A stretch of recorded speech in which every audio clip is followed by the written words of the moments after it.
Hello, everybody. Welcome back to this class by Piyush. Right. So, as we all know, we are up to in the series of doing tenses. So, this time we have got the part 2 of tenses. Let us check what we have in store for all of us for the part 2. And you all know we are dealing with the series for the defense exams. And we all know what those exams are. You talk about any triple SB exam, you talk about CDS, NDA, FCAT, or any other defense exam, right? We're right into it. Could be MNS also, nursing exam also. So, right, we're right into this. We have got EPFO, we have got IB2, right? Chalo फिर. Let's start the process out over here. And guys, last class we did a lot of good things, and this time we have got something else over here for you guys, and we'll just check those things out over here for the better version of the concepts, right? So without wasting much time, let us start the first part of it, the first slide. Last class we had a variance of the present indefinite tense.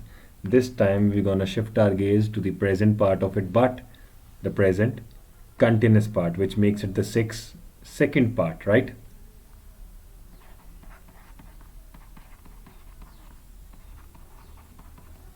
We're talking about present continuous tense. अभी देखो, present का continuous जो होता है उसका मतलब होता है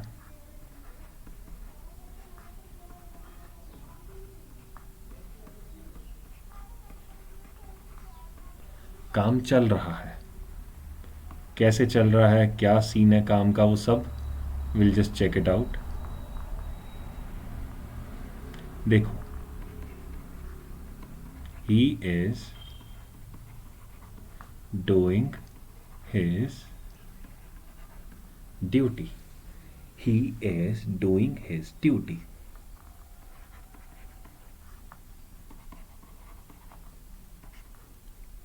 Same sentence. She is doing her duty. We'll talk about the girl. The girl is doing her duty. So it clearly says the moment we talk about a singular process, right? We talk about a singular subject. Definitely it follows a singular helping verb. अगर ये singular helping verb follow करता है तो साफ पता लगता है कि ये इज़ राइट, एंड शी के साथ भी इज़. तो ये जो इज़ वाले हैं ये एक्चुअली किसके लिए हैं? जब आपका जो सब्जेक्ट होता है वो सिंगुलर होता है. यानी इस केस में प्रेजेंट कंटिन्यूस के केस में subject will definitely affect what? It will affect the helping verb. तो इसने किसको अफेक्ट किया? हेल्पिंग वर्ब को अफेक्ट किया. तो अब आपसे यहाँ से क्या पता लगाएंगे? अब यहाँ से हम ये पता लगाएंगे कि अगर इसने प्रेजेंट कंटिन्यूस ने हेल्पिंग वर्ब को अफेक्ट किया है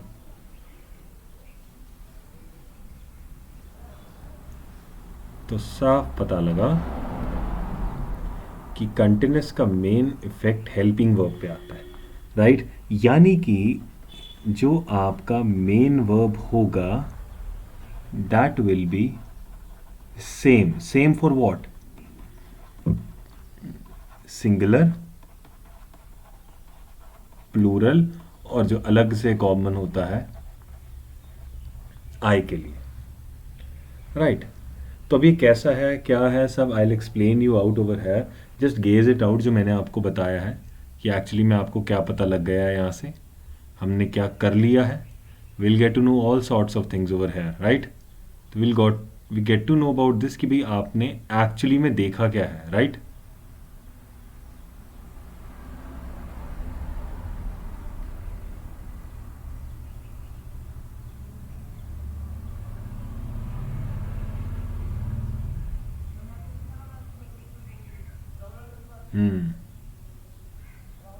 यहाँ से हमें बेसिक पता लग गया.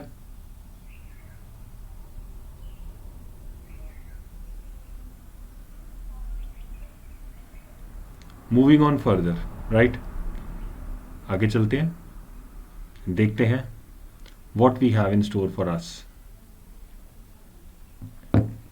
राइट। देखते हैं अब आपको यहां से क्या पता लगा। कहता जब आपके पास सिंगुलर हेल्पिंग वर्ब है, सिंगुलर सब्जेक्ट है, तो ये सिंगुलर हेल्पिंग वर्ब को फॉलो करेगा, प्लस वर्ब की फर्स्ट फॉर्म प्लस आईएनजी जो है ये रहेगा अनइफेक्टेड, यानी this will be fixed. What is this? Actually this is a main verb, actually this is what? A main verb. तो यहां से क्या पता लगा, जैसे ये है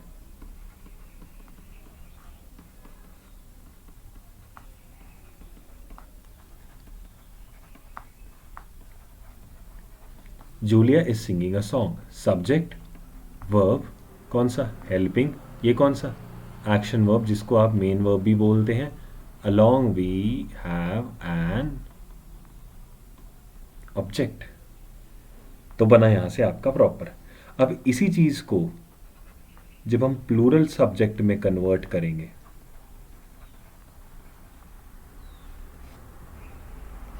तो क्या आएगा देखते हैं हम। कहते we have, for suppose they, let us talk about the people.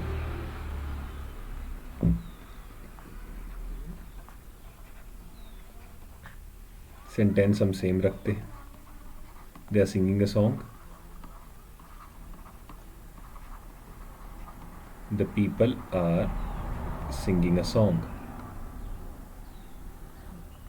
ये जो आर है ये हेल्पिंग वर्ब है, ये वाला आर हेल्पिंग वर्ब है।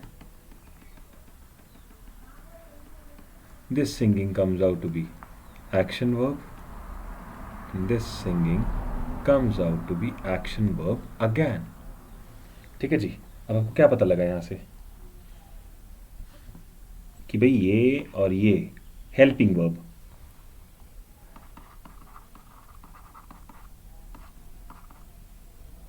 ये प्लूरल हेल्पिंग वर्ब है, क्योंकि आपका जो सब्जेक्ट आया वो भी क्या आया? प्लूरल आया है। लेकिन यहां पर आपके पास सेम क्या रह गया? सर हमारा जो एक्शन वर्ब और मेन वर्ब है, main verb it is unaffected, इसको तो फर्क ही नहीं पड़ा है कि नहीं? यहां से पता लग गया ना, इसको फर्क नहीं पड़ा है। तो क्या पता लगा? प्लूरल सब्जेक्ट का रोल ये है और इसका ये है। ठीक है जी, फटाफट इसको नोट करेंगे अब हम।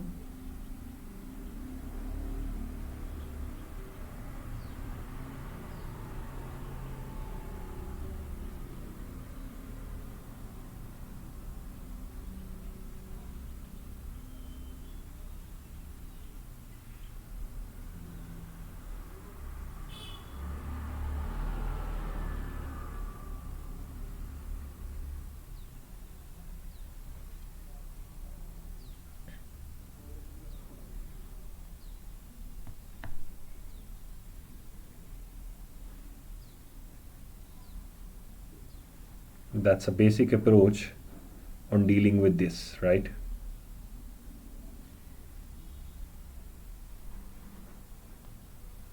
और हमें रोल भी पता लग गया कि एक्चुअली रोल क्या है इसका, उसके अकॉर्डिंग्स में हम सारी चीज़ें देख लेंगे और कर लेंगे।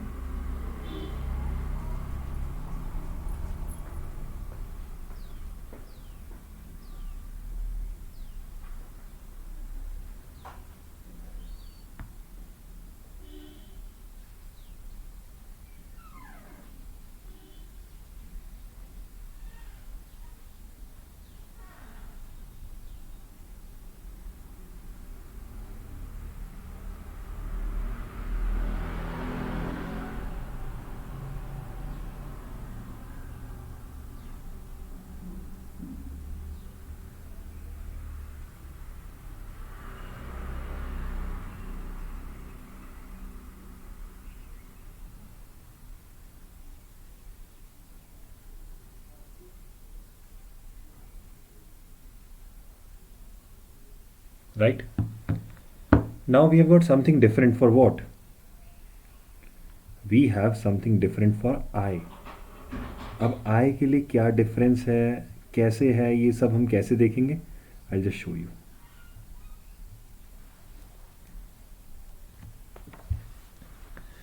कहता है सिंगुलर प्लूरल का तो देख लिया. अब when we have I it takes am as a helping verb.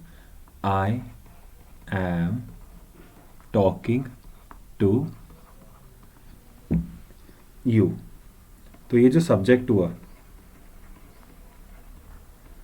ये एक्चुअली अलग से हुआ आई के नाम पे, और आई जो हेल्पिंग वर्ब फॉलो करता है वो क्या हुआ, एम. तो ये वर्ब की first form plus I N G, जिसको हमने नाम दिया था main verb, it remains what, again unaffected.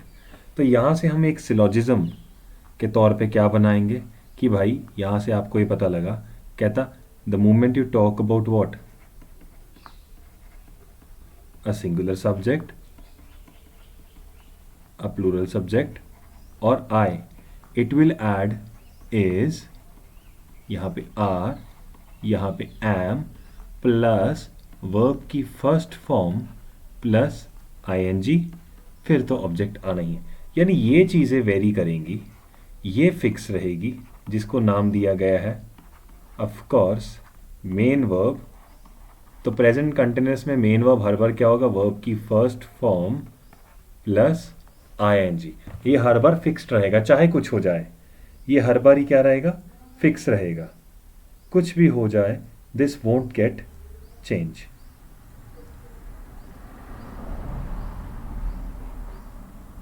I guess this is clear. और लॉजिक भी हमें समझ आ गया इसमें कि एक्चुअली में लॉजिक क्या होता है. और ऊपर से डिफ़िकल्ट भी नहीं है, बहुत इजी है कंसेप्ट इसका.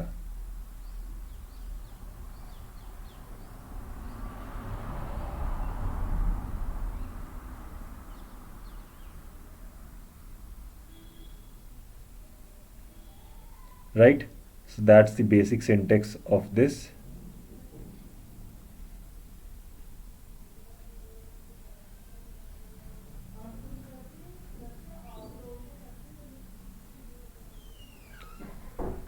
ऑल राइट, अब देखते हैं इसको कन्वर्ट करके. जैसे the bird is humming a song. The bird is humming a song. Right. अभी यहाँ पर आपके पास क्या आएगा कि बर्ड हम कर रही है सॉन्ग को, तो ये जो बर्ड हुई एक्चुअली में क्या मानी गई, ऑफ कोर्स सिंगुलर. और ये इज हुआ हेल्पिंग वर्ब जो कि सिंगुलर अगेन है. और दिस इज वर्ब की फर्स्ट फॉर्म प्लस आईएनजी जो कि फिक्स रहता है. तो बर्ड एक सॉन्ग गा रही है, तो ये केस बन जाएगा आपका like this. It won't get change. Fair enough.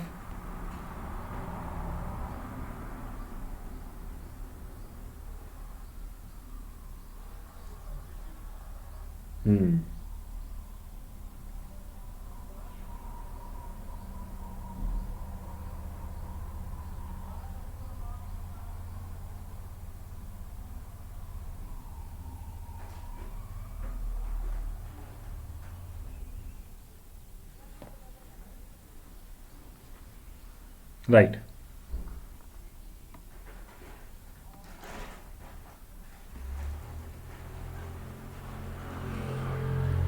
ये पार्ट हुआ हमारे लिए प्रेजेंट कंटिन्यूअस का.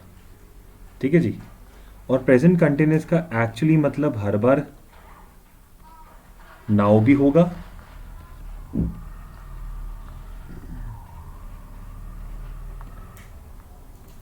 नाउ डेज भी होगा. कैसे, ही इज रीडिंग.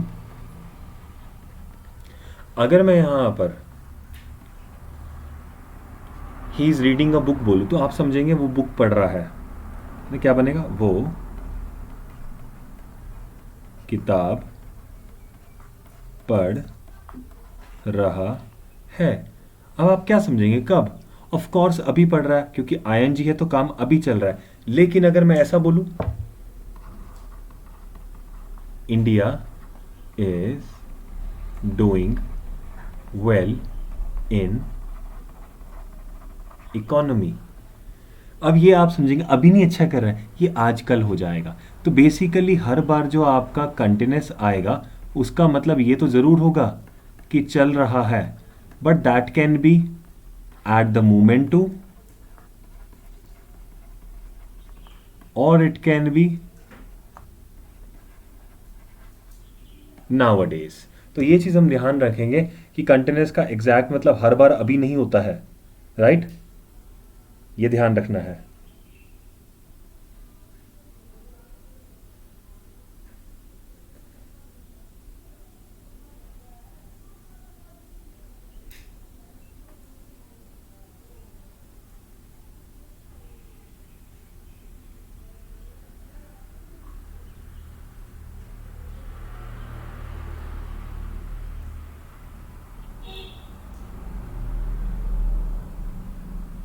तो we have got the knowledge कि यहां पर ये कैसे चलेगा।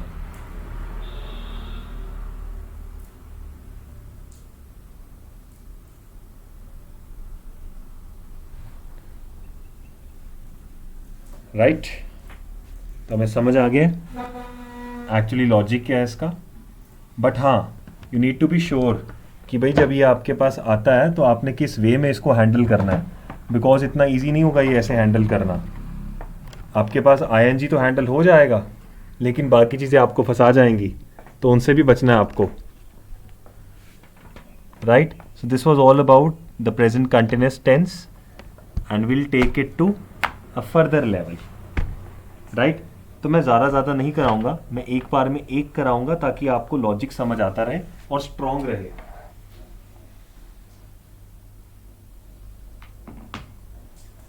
ऐसा नहीं होना चाहिए कि यू आर इनटू दिस की भी समझ नहीं आ रहा है या बहुत फास्ट हो गया है। तो हम इस चीज़ों से थोड़ा सा दूर रहेंगे और हम अपने लॉजिक स्ट्रॉन्ग रखेंगे।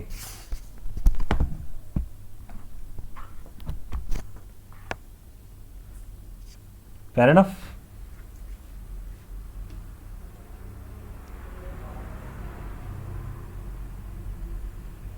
All right then.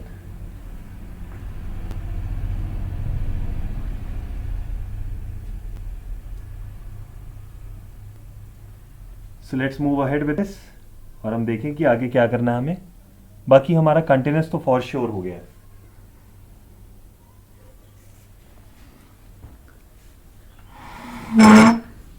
चलो,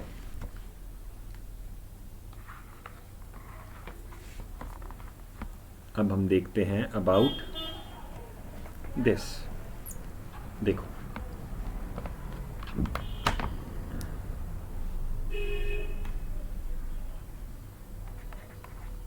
he is talking to his colleague since morning. He is talking to his colleague since morning. यहां से आपको क्या पता लगा है? सर यहां से ये पता लगा है कि वो अपने कलीग से ना सुबह से बात कर रहा है। अब नो डाउट इन दिस, वो अपने कलीग से सुबह से बात कर रहा है, बट एक प्रॉब्लम है कि यहां पर हमें टाइम दे रखा है। तो what exactly do you mean by the time over here? Sir time का हमें यहां से ये पता लगता है कि जब आपको टाइम मिलता है किस में, प्रेजेंट कंटिन्यूस में, जैसे आपको यहाँ सिंस फॉर से मिला हुआ है, तो आप इस कंटिन्यूस को चेंज कर देते हैं प्रेजेंट परफेक्ट कंटिन्यूस में। तो प्रेजेंट परफेक्ट कंटिन्यूस क्या कहता है? वो ये कहता है कि जब आपको इंग्लिश में टाइम दिया हो, जब भी आपको इंग्लिश में टाइम दिया हो, तो आपने क्या करना है, उसको आपने हर बार उसको चेंज कर देना है प्रेजेंट परफेक्ट कंटिन्यूस में। तो वो लॉजिक क्लियर हो जाएगा। So that's the basic logic that we apply when we talk about the tenses like present perfect continuous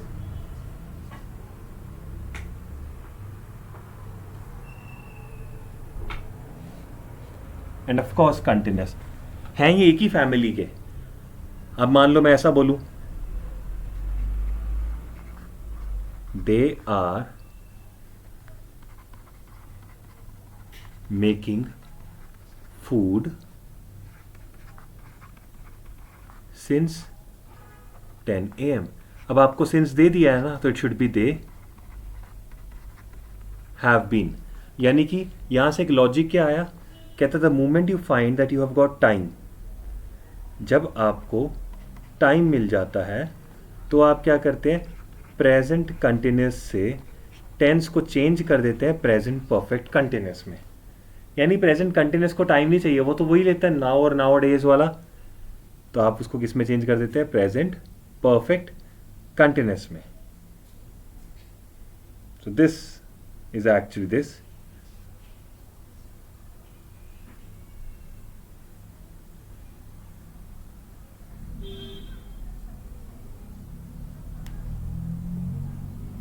तो मैं लॉजिक समझ आ गया यहाँ पे.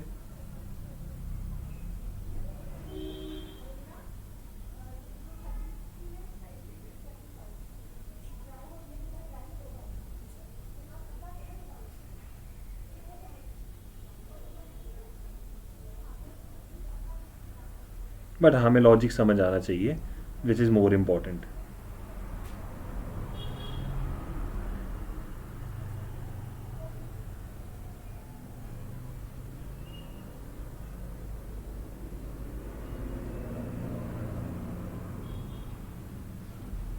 Right? So what if we talk like this?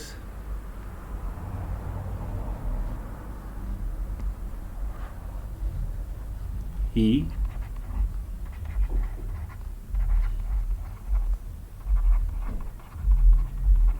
has been working on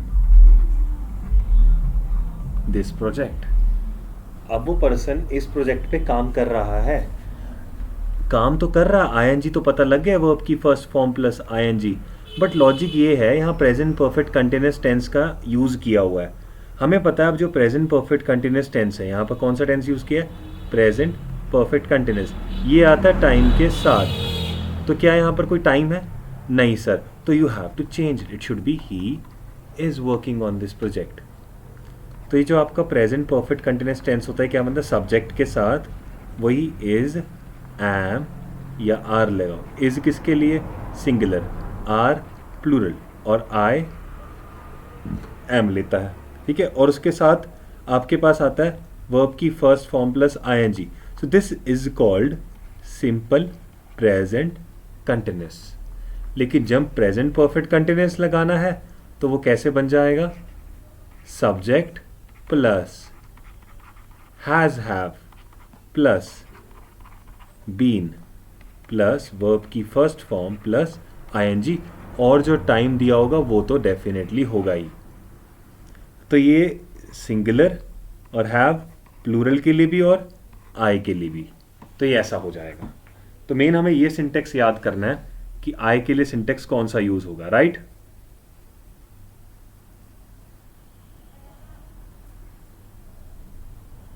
good. At least we have got the logic now.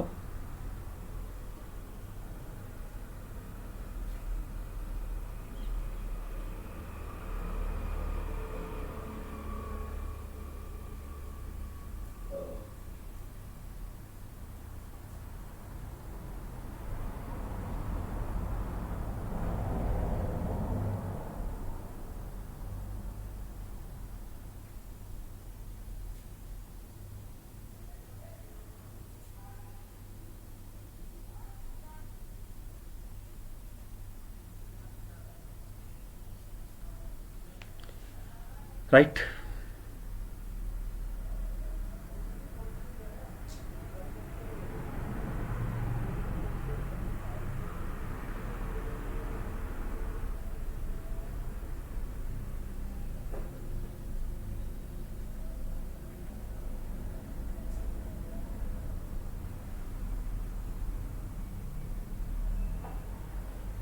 So right, we're done with this part over there. So let's just do it in the next class, बाकी का part. Till then, have a good day. Enjoy.